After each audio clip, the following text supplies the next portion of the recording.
दशरथ ने राम से ये तक कहा कि तेरी ये छोटी मां मुझसे गलत काम करा रही है बेटे, और तू इस समय सेनापति है, सारी सेनाओं का कंट्रोल तेरे हाथ में है, तू मुझे गिरफ्तार कर ले और मुझे जेल में डाल दे तो मेरा वचन भंग भी नहीं हुआ और तेरा राज्याभिषेक भी हो गया।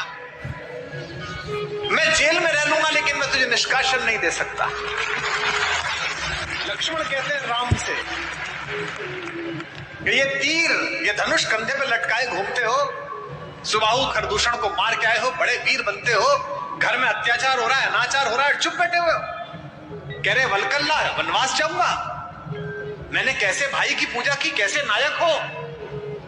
जब तुम कहते हो मेरे बड़े भैया कि मैं अत्याचार सहन नहीं करूंगा, तो अत्याचार तो यही हो रहा है घर में, तो तीर उठाते क्यों नहीं हो।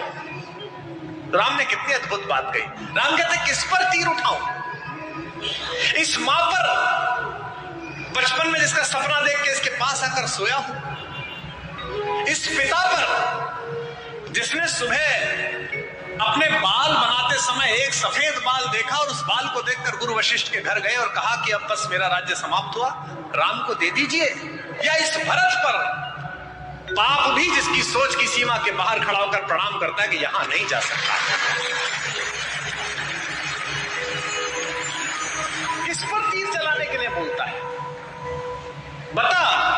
राम कहते हैं कि बता मुझे, मैं किसको मारकर पातक लूं, इन तीनों में से किसे मार दूं। और आज समस्या क्या है, मुझे माफ करेंगी हमारी भाभियां, रात को टीवी पे क्या देख रहे हो, एक घर में 3 बहुएं हैं, पूरी रात षड्यंत्र चल रहा है। छोटी वाली ने बड़ी वाली का ऐसा करा, बड़ी वाली ने इसका ऐसा। ये अचानक नहीं हो रहा है। ये क्या सोच रहे हो, आपकी कहानी चल रही है। कहानी तो रामायण की चली थी तो कर्फ्यू लग जाते थे।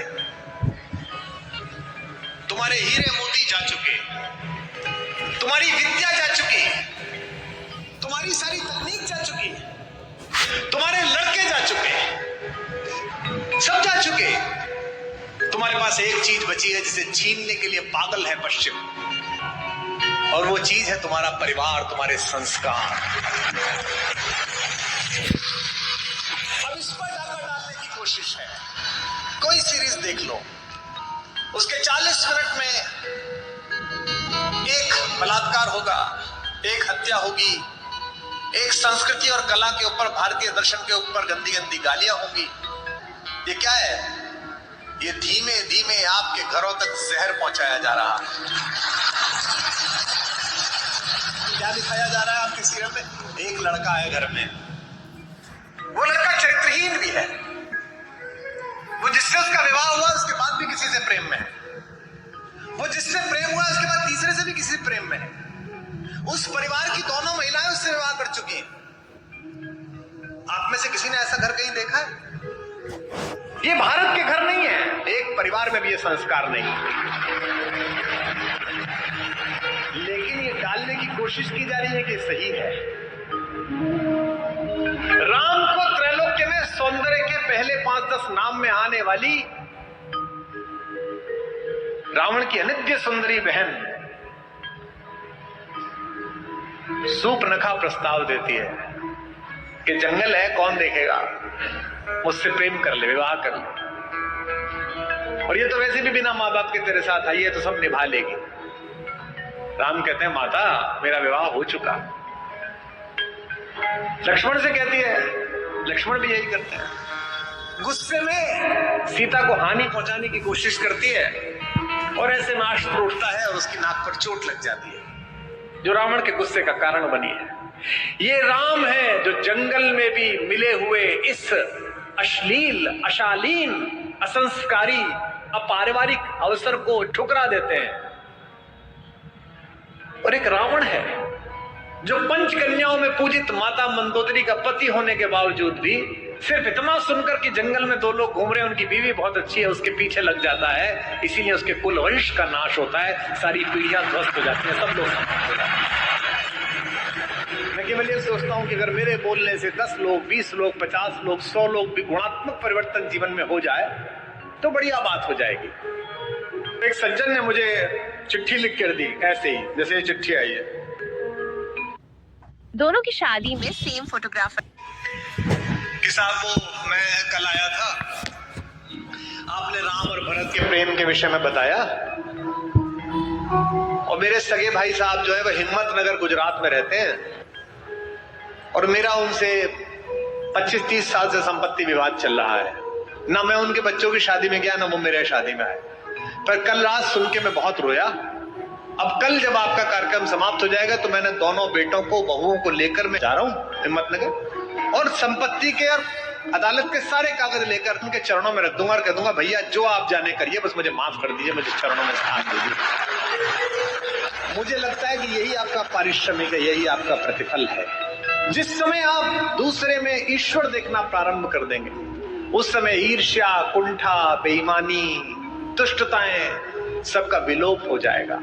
और ये पृथ्वी इसीलिए बची हुई है अभी तक भी कि इसमें अच्छे लोगों का प्रतिशत ज्यादा है, बुरे लोगों का प्रतिशत कम है। हमारे एक शायर का शेर है कि दुनिया नफरतों की आखिरी स्टेज पर है, इलाज इसका मोहब्बत के सिवा कुछ भी नहीं।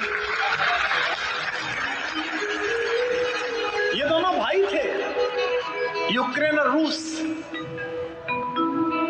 एक दूसरे के खून के प्यासे हैं, निरपराध लोगों को मार रहे हैं। और मरवा कौन रहा है? वो बाहर बैठा हुआ एक आदमी, वो यूक्रेन से कह रहा है चिंता मत करना, हथियार कितने में मिलेंगे तो जारी रख। ऐसे बहुत लोग मिलेंगे आपके परिवार में बाहर खड़े हुए, जो आपके बच्चों को, आपकी बेटियों को, आपके बेटों को आपको सिखाएंगे कि घर में लड़ाई है, जारी रख, मैं तेरे साथ खड़ा हूं। वो अपने साथ खड़े, आपके साथ नहीं खड़े।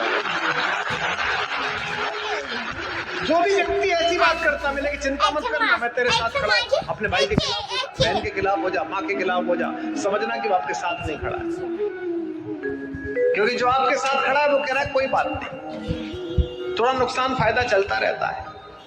राम से सब छिना लेकिन सब मिला। इसीलिए मैं बार बार अपने सत्र में एक बात कहता हूं, महत्वाकांक्षा खूब रखिए, लालच शून्य रखिए। ये जो आपके पास है, इसे जब तक पर्याप्त मानते रहोगे तब तक खुश रहोगे। जिस दिन दूसरे के पास जो है उसको प्राप्त करने की कोशिश करोगे, उस दिन कष्ट में आ जाओ। जाना नहीं है, खाना खिलाना, रुको। टेलीविजन पर क्या विज्ञापन आ रहा है? ये दो भाई बहन बैठे हैं, ये एक मामा जी बैठे, एक माता बैठी। इनमें प्रेम की क्या कमी है भैया? 2 शताब्दी से ज्यादा का प्रेम है दोनों का एक दूसरे से, भैया बहन का। हमको क्या सिखाया जा रहा है? रक्षाबंधन से 5 दिन पहले एक डायमंड की कंपनी आती है, वो कहती है इस रक्षाबंधन बहन को ये हीरा दे दो। हमको क्या सिखाया जा रहा है करवा चौथ पर? ये डायमंड दे दो। यहां तक कि घर में हम कौन सा कुकर खरीदे, इस पर भी प्रेम। जो बीवी से करे प्यार, वो इस फला कुकर से कैसे करें इनका?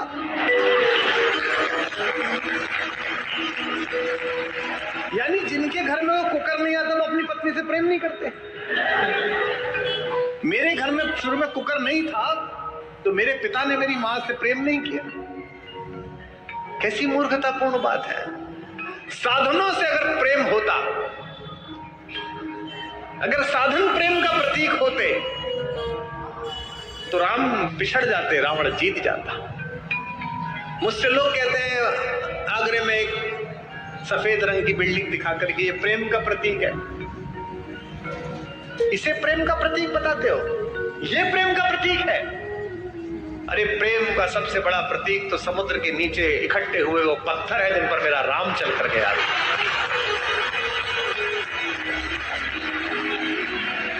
राम ने कहा है ऐसी की तैसी इस पर्वत की, ऐसी की तैसी इस समुद्र की। अगर मेरी प्रेमिका, मेरी पत्नी के बीच में कोई आया है तो 7 समंदर पार छुपाओ, उसके घर में जाके मार दूंगा। ये प्रेम है, इसे प्यार कहते हैं। प्रेम साधन पर कैसे निर्भर हो गया? महिलाएं एक दूसरे से पूछती हैं इस बार करवा चौथ पे क्या दिलाया, इस बार एनिवर्सरी पे क्या दिलाया? नहीं, उपहार देने चाहिए, लेने चाहिए, अच्छी बात है, पर इससे प्रेम कैसे जस्टिफाई हो रहा है? कोई ज्योतिषी बता सकता है कि इस वाली शादी में इतने कैरेट का हीरा दे दो, इसके बाद तलाक नहीं होगा? बता सकता है? नहीं बता सकता।